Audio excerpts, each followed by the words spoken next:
All right, welcome everybody. Thank you for attending this 4 o'clock session at the end of your, I hope, great day here at the conference. Welcome, my name's Garth Landers. I'm the Director of Product Marketing here at Theta, and we're going to have a discussion today that centers around two sort of balancing acts. The balancing act that many organizations go through between productivity and compliance, and how we can hopefully get to a better place and do things without any trade-offs and maximize that productivity with our UC tools and collaboration tools that we're all engaging in today, and then at the same time making sure that we're adhering to our regulatory obligations. All right. So how did we get here? What's the catalyst for today's discussion? Well, like a thunderbolt in your Cheerios, boom. The last couple of years have seen in the financial services industry a great deal of turmoil when it comes to regulatory fines and sanctions. So we're all familiar with the headlines, right? Over some $2 billion US dollars have been fined and levied during that time. And during that, we've seen a lot of different use cases. We've seen the use of WhatsApp, unauthorized channels of communication. But we've also seen failures when it comes to record keeping. And that makes sense, as we'll see. We're all sort of deluged as IT organizations with a high volume and velocity of unified communication and collaboration streams, spanning voice, video, text, whiteboards, chat, Q&A, mobile messages, SMS, text, right? Enterprise social. And so as organizations, compliance organizations, we're somewhat reticent to embrace all of that. And from a technology standpoint, we're really charged with doing the opposite, with empowering our organizations. So how did we get here? How did we get to these sort of events? Well, most of us, are doing things, are engaging in communications for the right reasons, right? We're all aware of, those sort of rogue actors, people that are, the 0.001% that are going to circumvent whatever laws, policies, procedures you have as an organization. But water finds a way, right? If we restrict something, if we take away a communication channel, organizations, our employees are really always going to look to be productive. They're going to want to reach out, communicate with their customers, their trading partners. They're going to want to be on the go 24/7. There's no difference, right? I mean, our mobile phone is the gateway to our personal and business lives. And so if we restrict communications, it's simply going to find a way. We can see that breaking news, the 74% comes from a survey that we're going to be releasing in the next couple of weeks. Every year, Theta Lake does a annual communications survey, this year comprised of 600 individuals spanning IT and compliance. And what they told us this year was that 74% say it's likely staff are using unmonitored communications channels. So, there's always going to be a way around what you're looking to enforce and restrict. Now, our friends at Zoom talk about something called the toggle tax recently. What does that mean, right? If you look at it from their perspective, they're talking about, really streamlining the use of unified communications tools, and so that end users don't have to sort of switch and toggle between different applications, and they're really productive. When we talk about it, we're talking about, what if you take away in-meeting chat? What if you take away mobile SMS? What if you take away Q&A or whiteboarding or any of these new sophisticated channels? Well, the ones that are on, those employees are going to have to really toggle between and utilize and lose productivity. You're going to, in fact, lose productivity and ROI from your UC investments.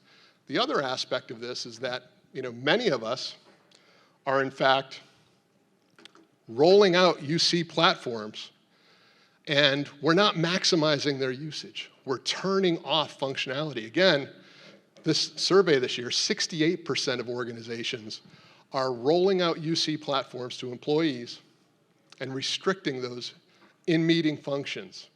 They're restricting modules that end users want, they crave, right? They want to be productive.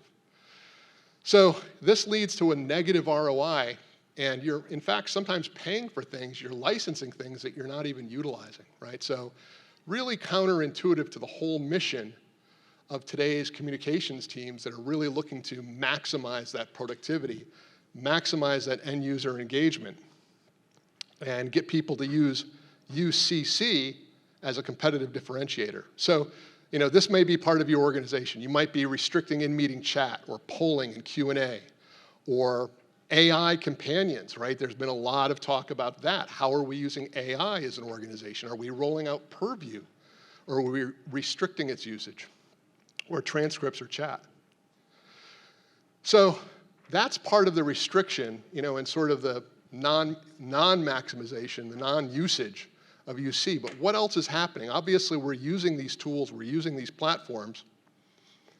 Regulations are keeping pace, right? We're seeing more and more, you know, need for monitoring and making sure that organizations are adhering to regulatory requirements, whether it's from the SEC, FINRA, NASD, FCA, and so on.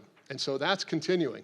And then at the same time, what are organizations doing to grapple with it? In addition to turning off functionality, they're saying, well, I'm going to take the standard approach.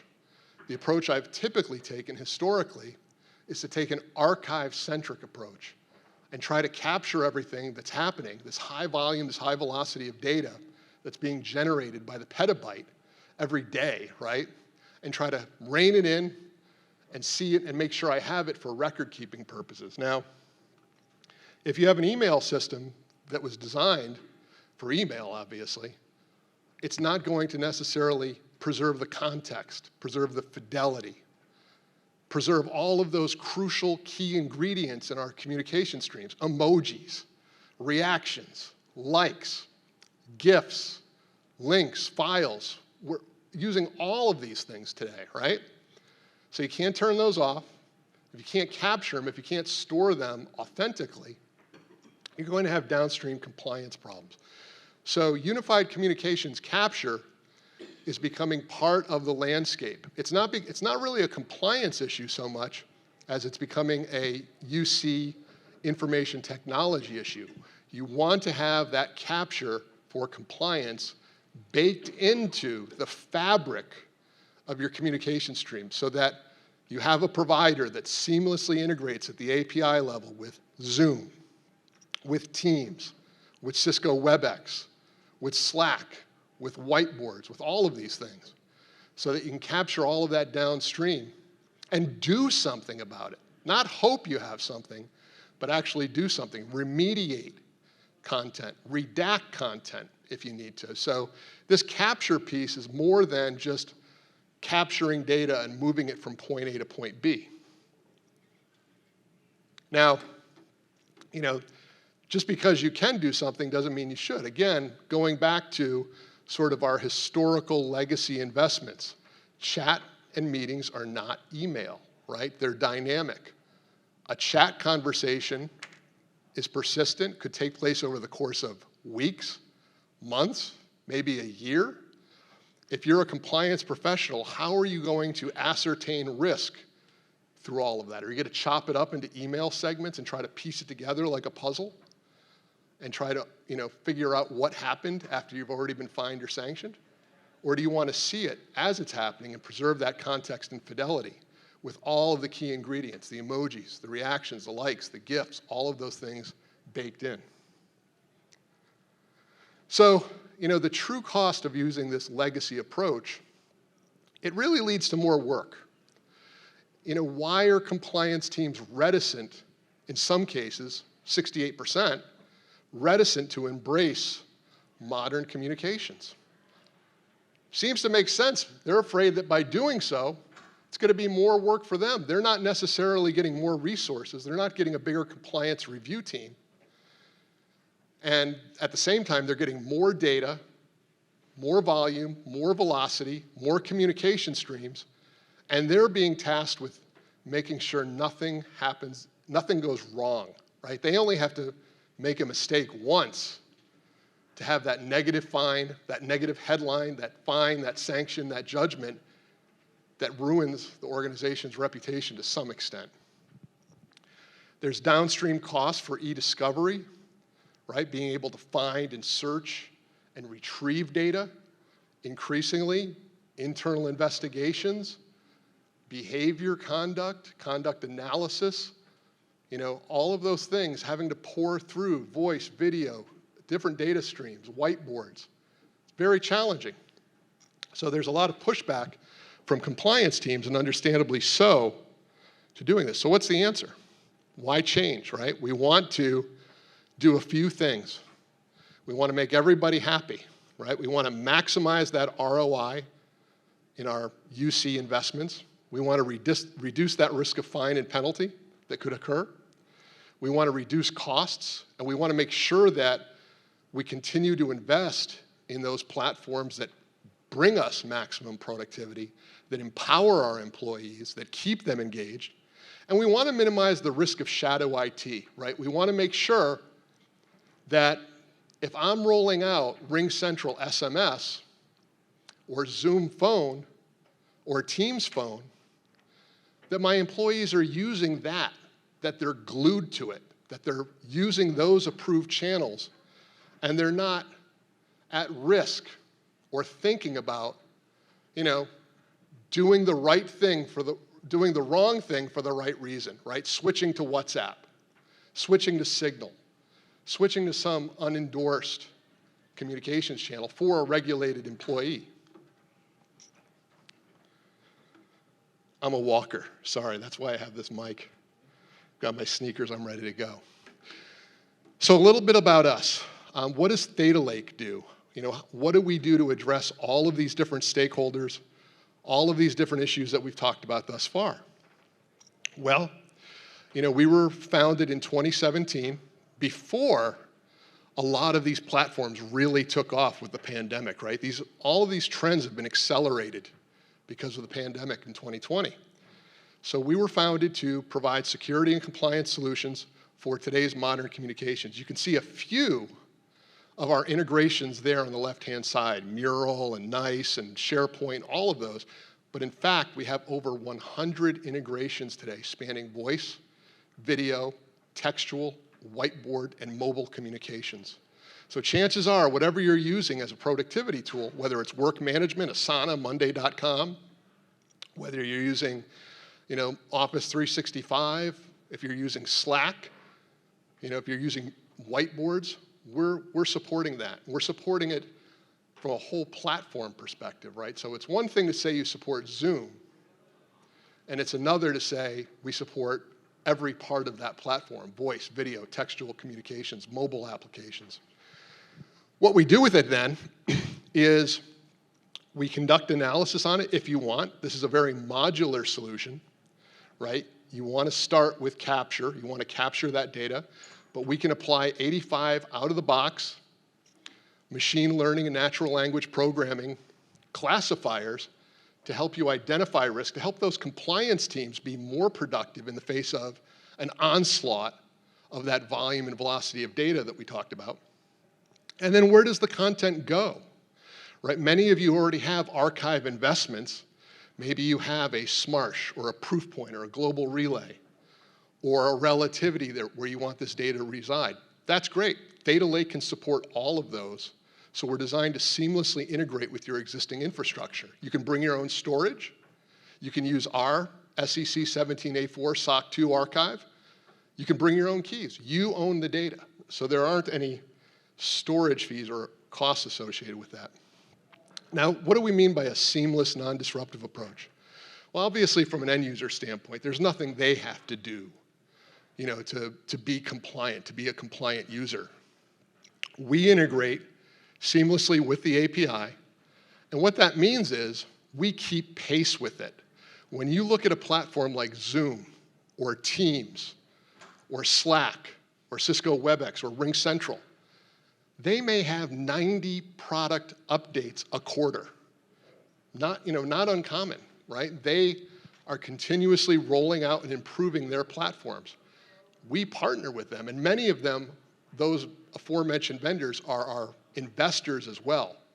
So we work with them at the same time to make sure there are no gaps in your compliance coverage. So when Zoom rolls out a new feature, we're on top of it. There isn't a gap in your compliance coverage. That's a huge task, but it's a huge part of having that seamless integration and working at the API level. The other thing that happens is, as we talked about, it's not just about capturing the data, it's about being proactively compliant. So if there's something in a Teams conversation that 50 people have access to, but you don't want that, there's sensitive data, we can remediate it. We can pull it out of that Teams conversation. We can redact data. So there's proactive compliance. It's not reactive. It's not after the fact. So this is very powerful. This gives you the maximum productivity. You can run your productivity applications without any breaks, without any concerns, full blast, foot on the pedal. But at the same time, know that you are adhering to regulatory requirements. So just ending a little bit about us, we talked about our integration so far. I mentioned again, over 100 and growing, spanning voice, video, and textual communications. We're the only vendor in the landscape today backed by today's leading UC providers. So that includes Zoom, that includes Cisco, that includes Salesforce with Slack, and that includes RingCentral as well. So we feel very confident partnering with them and keeping abreast of the changes that happen in the marketplace. We're not using a legacy approach. We're not using some legacy on-premise email-centric approach and trying to fit your communications into that box. We were designed with today's environment in mind. We're working with 6 of the top 10 banks in North America. We also just recently celebrated crossing the 100 customer milestone, so a big push for us as well. And we're one of the few vendors on Gartner Peer Insights that rates a 100% would recommend. So take a look at that. Feel free to go to Gartner Peer Insights and read some of those reviews. And we also have deep expertise in compliance regulations. In a few minutes, at 4:20, my colleague, Mark Gilman, who is our chief counsel and regulatory expert, will be speaking on a roundtable. And what Mark and team do for Theta Lake is provide that regulatory guidance. So what's happening? They have their ears to the ground in terms of what's on the horizon in terms of regulatory changes. What are other firms doing? So they can provide best practices and insight around that area. So thank you. If there's any questions, I'm happy to answer them. We've got a couple of minutes left over. Thank you.